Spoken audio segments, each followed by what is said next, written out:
جس بندے کو جذبہ ہو وہ چڑھ سکتا ہو چڑھ لے, جس کو جذبہ نہیں ہے بس زیادتی کر لے کوئی سے, بس اتنا ہی کافی ہے. میں آپ کو اپنی مثال بتاتا ہوں. میں اور میرے بچوں کی نانی ہم اکٹھے عمرہ کے 2 مرتبہ گئے. اب وہ مجھ سے بہت بوڑھی ہیں, تو میری حالت یہ تھی کہ میں گاڑی سر پہ چڑھا تو درمیان میں مجھ نے ہمت ہی نہیں آگے چڑھنے, تو مجھ سے پہلے چڑھ گئی. میں ابھی بہت سانس لیتا ہوں, وہاں جا کے نماز پڑھ کے واپس بھی آ گیا. میں حیران ہوا. میں نے اس وقت کے حساب میں کہا اس کا تعلق کے معنی جذبے کے ساتھ ہے. پھر میں نے ثابت ہے اور وہ صدیق کے چلے گئے حضور صلی اللہ علیہ وسلم کو اندر سوال کرتے ہوئے موقع جذبہ کو دیا تھا. میں اپنا بندے کے بس میں وہاں کسی حضور صلی اللہ علیہ وسلم کبھی حرکت اور طاقت والی شخصیت تھے, اور الحمدللہ آپ کا جسم تو مبارک بھی جو ہے نا وہ عام جوانوں سے زیادہ جو ہے وہ ماشاءاللہ جوان تھا. کیسے جو ہے نا کندھے پہ اٹھا کے لے گئے, ایک ایمانی جذبہ ہی لے گیا. عمر کے صدیق کی عظمت اور فضیلت وہاں سے ہمیں آتی ہے. اور وہیں پہ سوال پہ ایسا دیا تھا نا جی یاد ہی تو عمر کے صدیق رضی اللہ عنہ کو آپ شروع میں اپنا دعا بتایا تھا تو ٹھیک ہو گیا تھا.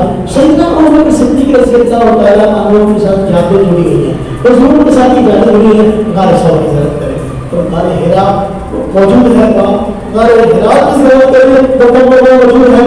غار حرا وہ جگہ ہے کہ مقدس جگہ جہاں حضور نبی پاک صلی اللہ علیہ وسلم اعلان نبوت سے پہلے جا کر خلوت اختیار کیا کرتے تھے, اللہ پاک کی عبادت کرتے تھے, تسبیحات کرتے تھے. اور پہلی وہی بھی غار حرا میں آئی تھی کرا اس میں اپنی قدر خلق اور برکت جگہ ہے, رحمت کے نزول کی جگہ ہے. اس کی ضرورت نہیں کریں, چلنا ضروری نہیں ہے, زیارت کرنے کو چل سکتے ہیں اور چل بھی جائے.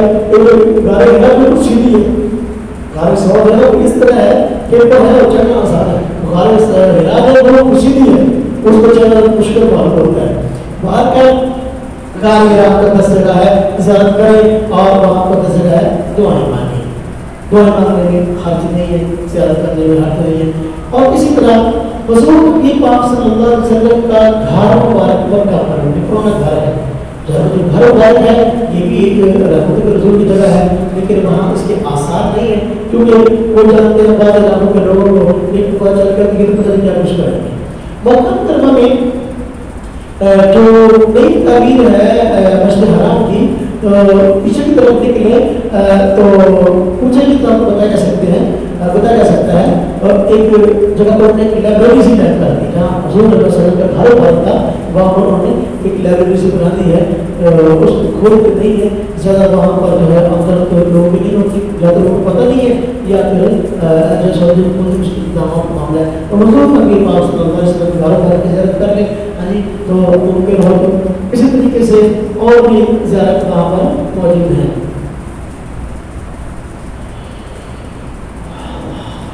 بہت چیزیں عبرت کا نشان ہے. مکہ مکرمہ میں جس طرح کی مشرکین مکہ میں عادت تھی کہ وہ ان کے یہاں بچی پیدا ہوتی تو بچی کو جو ہے وہ زندہ دفن کر دیا کرتے تھے, تو وہ قبرستان کی جگہ پر ہوتے ہیں. بطور عبرت اس کو کیسی چاہتی ہے کہ اللہ بیٹی اللہ کی رحمت ہے, اسلام کی بیٹی کو سپورٹ دی, جائیداد کو اس کا حصہ رکھا اور اس کو رحمت قرار دیا. حضور نبی پاک صلی اللہ علیہ وسلم فرمایا, ایک صحابی کو اس نے پوچھا یا رسول اللہ صلی اللہ علیہ وسلم اللہ پاک جس سے سب سے زیادہ راضی ہوتے ہیں اس کو کون سی نعمت عطا کرتے ہیں؟ تو آپ نے فرمایا اس کو اللہ پاک بیٹی عطا کرتے ہیں. صحابی نے بھی پوچھا یا رسول اللہ صلی اللہ علیہ وسلم اللہ پاک جس سے اور زیادہ راضی ہو اس کو کون سی نعمت عطا کرتے ہیں؟ فرمایا اس کو دوسری بیٹی عطا کرتے ہیں. فرمایا یا رسول اللہ صلی اللہ علیہ وسلم اللہ تعالی اس سے اور راضی ہو کیوں کون سی عطا کرتے ہیں؟ فرمایا اس کو تیسری بیٹی عطا کرتے ہیں. تو جو بیٹی کی آپ نے حوصلہ افزائی کی, کیوں بیٹی کو سپورٹ دی اور بیٹی کی پرورش پر, تربیت پر اور اچھی جگہ شادی کرنے پر حضور صلی اللہ علیہ وسلم کے والدین کو جنت کی بشارت سنائی. وہاں پر قبرستان موجود ہے. اب وقت کرنا سے جو مسجد حرام کے لیے تشریح ہوئی ہے, اس طرح بھائی ہاتھ کی طرف اگر ہم یہ اوپر سے کھول رہا ہے اس کے قریب کیسے پوچھیں گے آپ کو بتایا جا سکتا ہے کہ ہم وہاں کے ہمارے جو میزبان دوست تھا اس نے دکھایا کہنے لگا وہاں سعودی حکومت نے جہاں قبرستان تھا نا وہاں ایک عمارت بنانا شروع کی تھی اپنی کسی ضرورت کے لیے. تو جب اس کی کچھ بنیادیں وغیرہ انہوں نے بھاگی تو اوپر تعمیر ہونے لگے, پلر وغیرہ کچھ بنے ہوئے ہیں, پھر اوپر ٹریکٹر وغیرہ زیادہ بنا لگے کیا, تو پھر چیخوں کی آوازیں سنائی, چیخوں کی اور چیزوں کے بعد پورے وقت تک بھر نہیں سکے کسی خاص پتہ نہیں. تو پھر وہاں کی مفتیان اکٹھے ہوئے اور انہوں نے مشورہ کیا کہ یہ جو جگہ ہے یہ چونکہ وہ ہے جہاں بچیاں دفن کی جاتی تھی تو یہ آوازیں بھی ہونے کی وجہ ہوتی ہے لہٰذا یہاں تعمیر کو روک دیا جائے. ابھی وہاں پر ادھوری تعمیر ہوئی ہوئی ہے کہ مطلب اس طرح بیسمنٹ بنا رہے ہوں بنا رہے ہوں نیاں وغیرہ پر گئے ہوں اس طرح کچھ کو چھوڑ دی گئی ہے. تو یہ قیمت کے لیے بندہ اس کو دیکھ سکتا ہے. تو اس طرح کی زیارات جو ہے مکہ کرنا بھی موجود ہیں. حدیبیہ کا مقام ہے جہاں پر صلح حدیبیہ ہوئی تھی. حضور نبی صلی اللہ علیہ وسلم صحابہ کرام جب آئے تھے اور وہ یہ کہتے تھے کہ آپ اس سال عمرہ نہیں کر سکتے اگلے سال کریں گے. صلح ہوئی تھی تو یہ صلح حدیبیہ کا مقام ہے. جہرانہ کا مقام ہے جہاں پر حضور نبی صلی اللہ علیہ وسلم تشریف لائے تھے. غزوہ تبوک سے واپسی پر آپ نے وہاں پر مال تقسیم کیا اور پھر تبوک سے واپسی پر وہاں جہرانہ میں رکے اور وہاں پر آپ نے عمرے کا احرام باندھا اور پھر آپ نے عمرہ کے جہرانہ یہ بھی زیادہ ہے. عمرہ کی تفریح کو تو وہاں تک احرام باندھ سکتے ہیں. اور اس طرح مسجد عائشہ موجود ہے یہ بھی زیادہ ہے. سیدہ عائشہ صدیقہ رضی اللہ تعالیٰ کو حضور نبی صلی اللہ علیہ وسلم نے ان کے ایام آگے تھے. ایام ختم ہونے کے بعد فرمایا تھا کہ وہاں حدود سے باہر جاؤ اور جہاں کا نام تنعیم ہے وہاں جو مسجد ہوتی ہے آج یادگار کے طور پر وہ مسجد عائشہ ہے. فرماتا نہیں میں جاؤ اور جا کر وہاں سے احرامات کیا ہو. حضرت عبدالرحمن بن ابوبکر کو ساتھ بھیجا اور وہاں جا کر احرامات کی آئی. زیادہ سعودی کو وہاں پر شاندار مسجد بنا دی ہے مسجد عائشہ کے نام سے. وہ حاجی لوگ عمرہ کرنے والے جو دوبارہ عمرہ کرنا چاہتے ہیں وہاں سے احرامات کرتے ہیں. سعودی حکومت نے وہاں انتظام کیا ہوا ہے. اور اسی طرح دیکھا جائے تو مکہ مکرمہ اور مدینہ طیبہ اس کی ہر جگہ زیادہ ہے. تو میں تعارف نہ لگوں کہ یہ اس کے لیے 20 گھنٹے چاہیے. اب مدینہ شریف میں چلتے ہیں چند زیارت مدینہ شریف جو اگر موقع ملے تو کرنی چاہیے. جس طرح کہ مسجد قباء ہے. مسجد قباء یہ وہ مسجد ہے کہ جس کے رہنے والوں کی فضیلت اور مسجد بنانے والوں کی فضیلت قرآن میں اللہ تعالیٰ نے بیان فرمائی ہے. یہ ایسی مسجد ہے مسجد التقویٰ. یہ ایسی مسجد ہے جس کی بنیاد تقویٰ پر ہے. اور لوگوں نے یہ شان بیان کی فیہ رجال یحبون ان یتطہروا. اس یہاں قباء کے علاقے میں وہ لوگ رہتے ہیں جو پاکیزگی کو بہت پسند کرتے ہیں. ان صحابہ کی شان قباء والوں نے بیان کی. حضور صلی اللہ علیہ وسلم کے پاس گئے اور جا کر پوچھا کہ بھائی تمہارے قرآن میں خاص یہ جو فضیلت آئی ہے تو پاکیزگی کو بہت پسند کرتے ہو. یار پاکیزگی تو ہم بھی اختیار کرتے ہیں باقی آپ کی شان نہیں کیوں آئی کیا وجہ؟ تو وجہ پوچھی تو بتایا یا رسول اللہ صلی اللہ علیہ وسلم ہم بھی کرتے ہیں.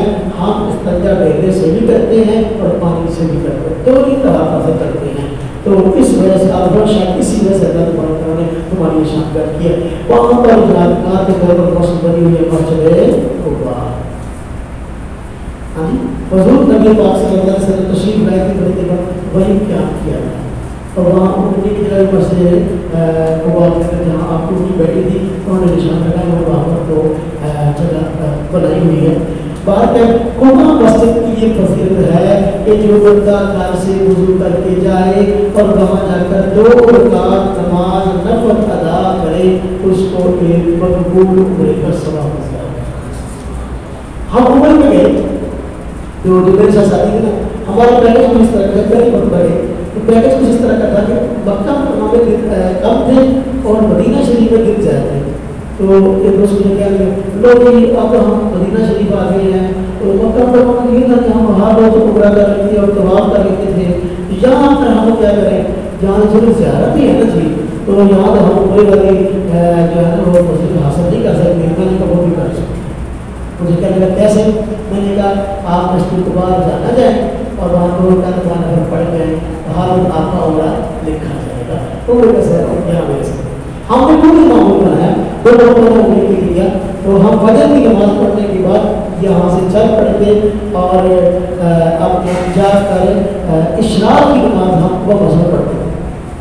اشراق کی نماز جتنے دیر مدینہ شریف پر رہے الحمدللہ توفیق ہوئی کہ ہم نے اشراق کی نماز وہ مسجد جا کر پڑھی تھی. اور یہ تقریباً 2.5 منٹ کا فاصلہ ہے. وہاں جب مسجد نبی سے نماز پڑھ کے نکلتے تھے فجر کی بات پڑھنے لگے کہ شور کر رہے تھے وہ مسجد بعض الفاظ کو اپنے ایسے پڑھتے ہیں وہ کہتے ہیں کہہ رہے ہوتے ہیں یعنی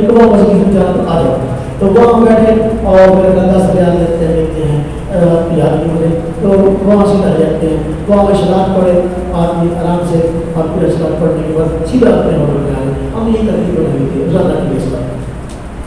تو کون مسجد دیکھنی چاہیے، بہت ہی کوئی مسجد ہے جس کا نام مسجد جمعہ.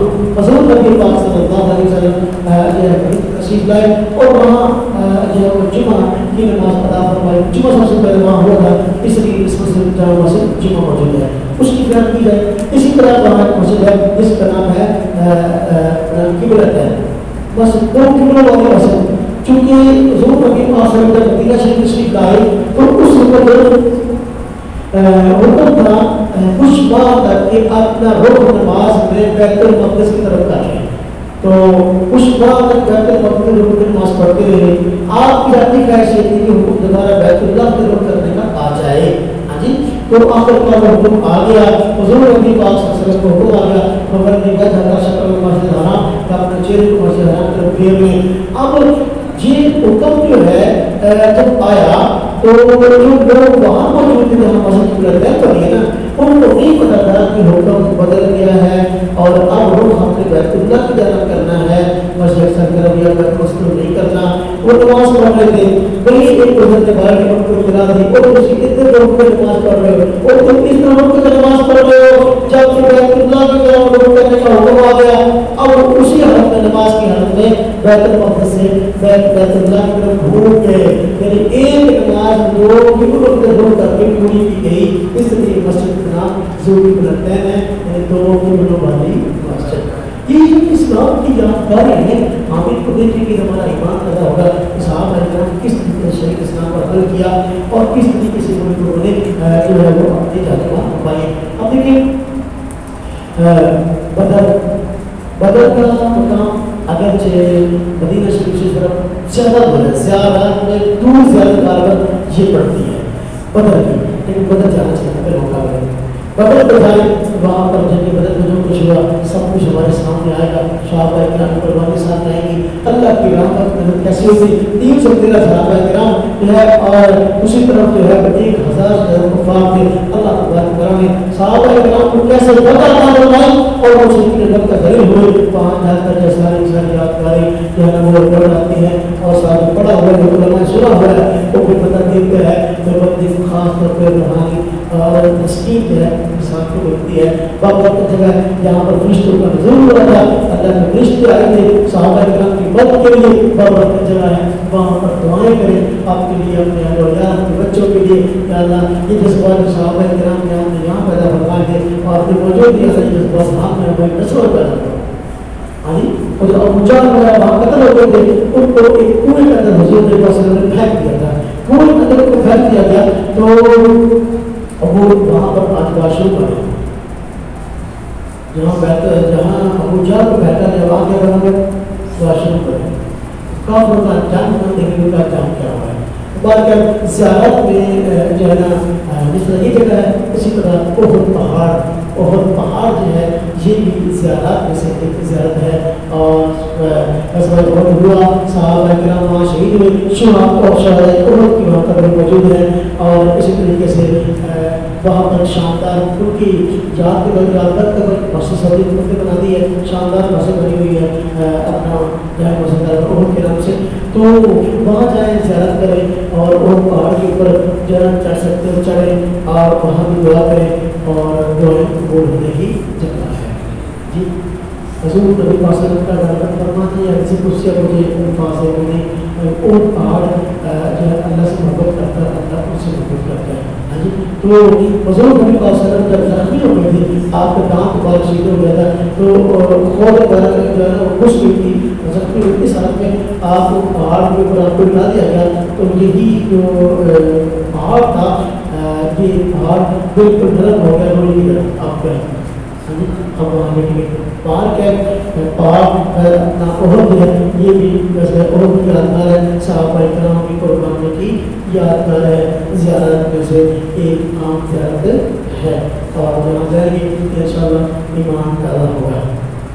اور اس کے علاوہ اپنا اور بہت ساری جگہ ہیں جو بھی دستیاب ہوں. اس طرح کے پاس وہاں باغ ہیں، سلمان فارسی کی طرف باغ منصور کا باغ ہے، عثمان کی طرف باغ منصور کا باغ ہے.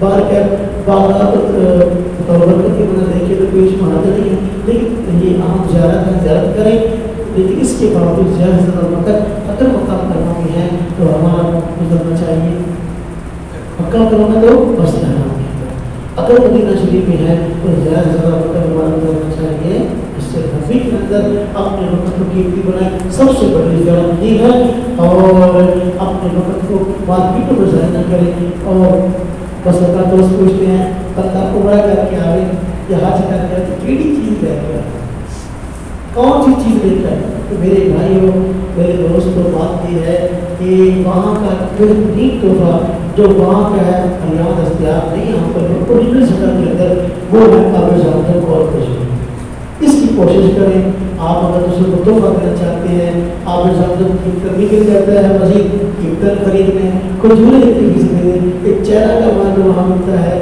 ہاں جی ہر چیز 24 گھنٹے تصویر سب چہرے کی ہے، خریدنے کا کوئی منع نہیں ہے، فوٹو خریدنے کی آواز آ گئی ہے، برکت ہو گئی ہے، لیکن باہر کا زیادہ جو تحفہ ایک ایسی چیز تو کہیں اور سے نہیں ملتی، وہ کھجور اور کعبہ زمزم ہے، تو کہ ساتھ لائیں اپنے دوستوں کو تحفہ دیں، اور وہاں پر بھی زیادہ لالچ کرنے کو ہونا چاہیے، رہتے ہوئے زیادہ آب زمزم پیے اور زیادہ سے زیادہ کھجوریں کھائیں۔ ماشاء اللہ سعودی حکومت نے بڑا بہترین کام کیا ہے کہ پورے مکہ مکرمہ میں آپ کسی مسجد میں چلے جائیں آپ کو ہر مسجد کے اندر آب زمزم ملے گا، کولروں کے اندر ماشاء اللہ ترازو رکھے ہوئے ہیں، وہ کولروں کے اندر آب زمزم کا ٹھنڈا اور الحمدللہ دونوں کولر پڑے ہیں، یہ ٹھنڈے پانی والا یہ گرم پانی والا، ٹھنڈا پیا ٹھنڈا پیو، مکس کر کے پیو، مکس کر کے پیو، پوری مسجد عائشہ جاؤ وہاں، جیرانہ جاؤ وہاں، بڑی جہاں بھی جاؤ اپنا آب زمزم آپ کو وہاں ملے گا، اور پھر یہی نہیں بلکہ آب زمزم آپ کو مدینہ شریف میں بھی ملے گا۔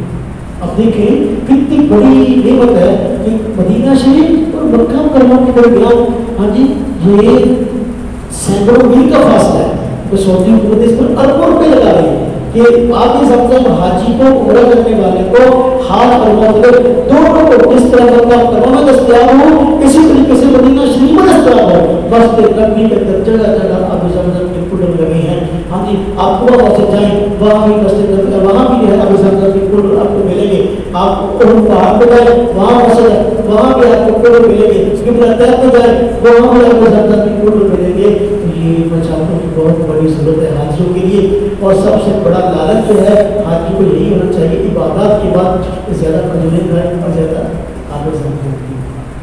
بعض لوگ وہاں جا کر وہاں بھی برگر اور شورما میں جاتے ہیں، تو بیک والوں کے گھر میں چلتے ہیں وہاں پر جو بھی نظر بیک والوں کے وہ اپنا اور روسٹ کھلاتے ہیں، بعد میں کھانے کی چیز ہے، لیکن میں آج کروں کہ سب سے قیمتی چیز جو ہے یہ آب زمزم اور کھجوریں ہیں، لہٰذا وہاں خوب کھائیں اور آتے ہوئے خوب لے کے آئیں۔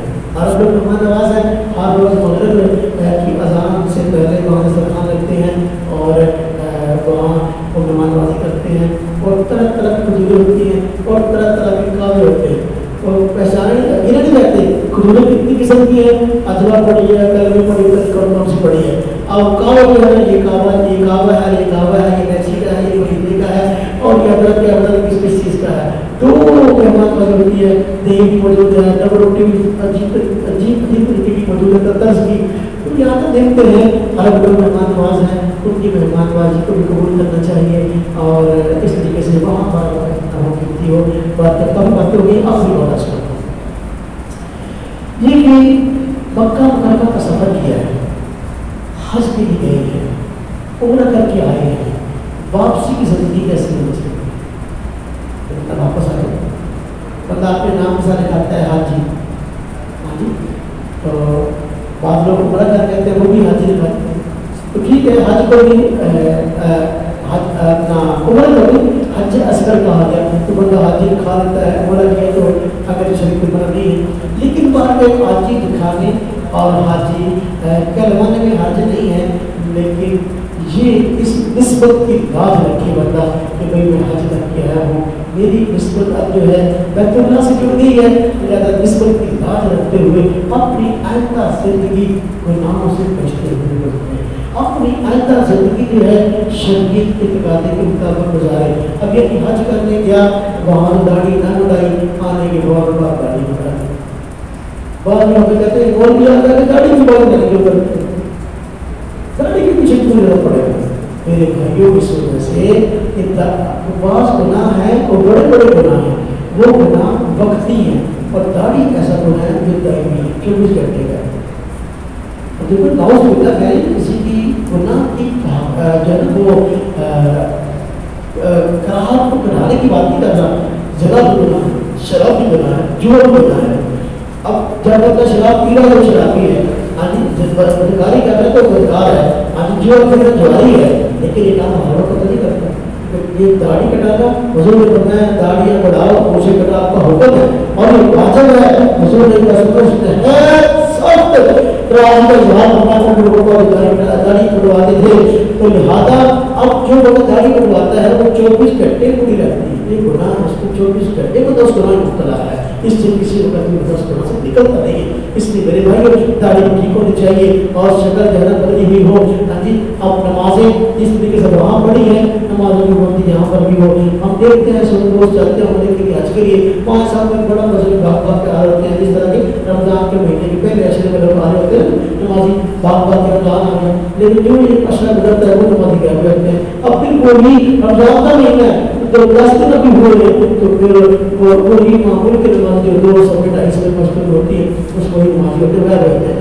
اس طرح ہمارا حج کر کے آنے کے بعد ایسا نہ ہو بلکہ ہم مستقل مسجد کو آباد کرنے والے بنے، اللہ کے آگے جھکنے والے بنے اور حلال و حرام سے بچنے والے بنے۔ حضور نبی پاک صلی اللہ علیہ وسلم کا فرمان کل میں نے اس کے بعد کہ آپ صلی اللہ علیہ وسلم حاجی آدمی حج کر کے واپس آتا ہے تو اللہ تبارک و تعالیٰ اس کے گناہوں کو اس طرح اسے صاف کر دیتے ہیں جیسے کہ آج اس کی ماں نے اس کو پیدا کیا یا آج جس دن وہ پیدا ہوا تھا، یعنی ایک دن کا بچہ آج پیدا ہو اس کے نام ماں کو ملا نہیں ہے، اب دن آیا ہے اور اب اس قسمت کی بات رکھنے کی ضرورت ہے۔ رسول اللہ صلی اللہ علیہ وسلم کا فرمان میں نے کل بھی سنا تھا کہ آپ نے فرمایا کوئی مسلمان حج کر کے آئے، فرمایا جا کر اس کو سلام کیا کرو، آپ کا حکم ہے، فرمایا جا کر اس کو سلام کیا کرو، اور فرمایا اس کے گھر کے داخل ہونے سے پہلے فرمایا کہ جا کر اس سے اپنے گناہوں سے معافی کی دعا کی درخواست کرو۔ گھر کے داخل ہونے سے پہلے ایئرپورٹ پہ پڑھ یعنی آتے ہوئے اس کو کیوں ہے کہ حاجی کا احساس ہے، وجہ کا مطلب انہ مغفور اللہ، وجہ اس کی ہے کہ حاجی کے گناہ بخش دیے گئے ہیں۔ یہ اللہ کے گھر سے آ رہے ہیں، اللہ کو راضی کر کے آ رہا ہے، اللہ اس سے راضی ہے، اللہ سے راضی ہے، تو لہٰذا اب موقع ہے اس سے دعائیں کرامات اب یہ جو نسبت جڑی ہے یہ چھوٹی ہے، حضور فرمانے حاجی کر کے سلام کرو اور اسے جا کے دعائیں کرو، اس نسبت کی یاد رہے آئندہ زندگی جو ہے وہ سنتوں کے مطابق گزارے، شریعت کے مطابق گزارے۔ اب دیکھیں میں اس آخری میں بس کرتا ہوں، قرآن کریم میں اللہ تعالیٰ نے سورہ قریش میں فرمایا نا قریش، تو اس میں فرمایا لإیلاف قریش ایلاف رحلۃ الشتاء والصیف، یہاں سب یہ اس کا پس منظر کیا ہے۔ قریش والے تھے چونکہ مسلمان نہیں تھے، کافر تھے اور شرک کرتے تھے، لیکن اس کے باوجود بیت اللہ کے رکھوانے تھے، بیت اللہ کی تولیت اور بیت اللہ کا انتظام ان کی ذمہ تھا۔ تو یہ حج جو ہے زمانہ جاہلیت میں بھی ہوتا تھا، تو لوگ جو حج کرنے کے لیے آتے تو یہ مشرکین مکہ ان کی خدمت کرتے، ان کو شربت کراتے، کھانے کراتے، الحاج، ہاں جی یہ اس کو ذکر کیا جاتا ہے، ان کی جو خدمت کرتے تھے تو اس وجہ سے دنیا بھر میں ان کی عزت ہوتی تھی قریش والوں میں، اور پوری دنیا میں سفر کے لیے ان کو کوئی رکاوٹ نہیں تھی، ان کے تجارتی کام سے امن کے ساتھ ساتھ جاتے اور امن سے واپس آتے، باقی لوگوں کے لیے ضرورت نہیں تھی، باقی لوگوں کے لیے خاص دنوں میں ضرورت ہوتی، 4 مہینے ایسے تھے جن کے اندر لڑنا انہوں نے جائز نہ سمجھا تھا، اس کو سفر کر رہے، باقی مہینوں میں سفر کرنا ان کے لیے بہت مشکل تھا، لہٰذا کہ ان کا چونکہ پوری دنیا والے احترام کرتے تھے، ان کو ضرورت نہیں، کوئی ان کو لوٹتا نہیں تھا، مگر نہ کافروں کو لوٹنے کا عام رواج تھا، یہ لوگ لوٹے ہوتے۔ اللہ پاک نے اسی احسان پہ اجازت دلایا، دیکھو تمہاری قسمت بیت اللہ سے جڑ گئی ہے، تمہاری قسمت بیت اللہ سے، تو بیت اللہ کے وجہ لإیلاف قریش، ایک قریش والوں تم جو ہے دیکھو مانوس ہو گئے، ایلاف رحلۃ الشتاء والصیف، دیکھو گرمی اور سردی سے، ہاں جی اس کے سفر سے تم مانوس ہو گئے ہو، اب یہ سب کے سفر کرتے ہو، تجارتیں کرتے ہو، مال کماتے ہو اور لوگ تمہاری عزت کرتے ہیں، سب تمہاری بیت اللہ سے عزت ہے، اب تمہیں چاہیے اللہ کے بندو جس گھر کی قسمت کی وجہ سے تمہیں اتنی عزت ملی ہے اس گھر کے رب کی عبادت کیوں نہیں کرتے؟ کیوں ان کا پوچھتے ہو؟ اللہ کی اطعمہ کے جھوٹ وآوانہ کے خوف اللہ تبارک و تعالیٰ نے تمہیں معاشی جو ہے ترقیاں عطا فرمائی ہے کہ ہماری گھر پوری دنیا کے اندر چمک گئی ہے تمہیں بھوک کی وجہ سے کھانا کھلایا تمہاری بھوکیں دور ہو گئی اور دیکھو وآوانہ کے خوف پوری دنیا سفر سے جو ہے وہ سفر نہیں کرتی ڈرتی ہے خوف نہیں لگا ہے اور تم بے خوفوں کا سفر کرتی ہو دیکھو تمہاری قسمت بیت اللہ سے جڑی ہے تم بیت اللہ کی کامیاب ہو تم بیت اللہ کے والے ہو اس وجہ سے پوری دنیا میں عزت ملی ہے لہذا اس عزت کی داد رکھو اور اپنے رب کو راضی کرو عبادت اپنے اللہ کی کرو عبادت کرو اس گھر کے رب کی شرک نہ کرو یہی بات میں حج کرنے والے دوستوں کو کہتا ہوں حاجیوں کو بیت اللہ کا حج کرنے کی وجہ سے عزت ملی ہے پوری دنیا ہمارے ساتھ کرتی ہے اب اللہ کہتا ہے ماشاءاللہ آپ سے حج کر کے آئے اب عزت ملی ہے ان عزتوں کو سنبھالنے کا وقت ہے حج کر کے آئے اپنی اس عزت کو سنبھال کے رکھے گناہوں سے معافی مانگتے رہے گناہوں سے بچتے بھی رہے اور اللہ زندگی جو ہے گناہوں سے پاک گزارے اور اللہ کو راضی کرنے والے بنے جس رب نے یہ عزت عطا کی ہے واجب کو بہادر ہوئی اس گھر کے رب کی عبادت جتنی ہو اتنی اللہ تبارک و تعالیٰ جو کچھ کا سنا گیا ہے عمل کی توفیق عطا فرمائے اللہ تبارک و تعالیٰ جو ہے بار بار ہم سب کو حج بیت اللہ کی حاضری نصیب فرمائے اور اللہ تبارک و تعالیٰ بار بار عمرہ کے ساتھ نصیب فرمائے اور اللہ تبارک و تعالیٰ جو ہے اور جو روز حج میں جا رہے ہیں اللہ تبارک و تعالیٰ ان کا جانا قبول فرمائے اور اپنی شان نصیب نہ فرمائے اور جو نہیں جا رہے اور جانے کی ارادہ رکھتے ہیں اللہ تبارک و تعالیٰ اس کے لیے اسباب مہیا فرمائے وآخر دعوانا الحمد لله رب العالمين.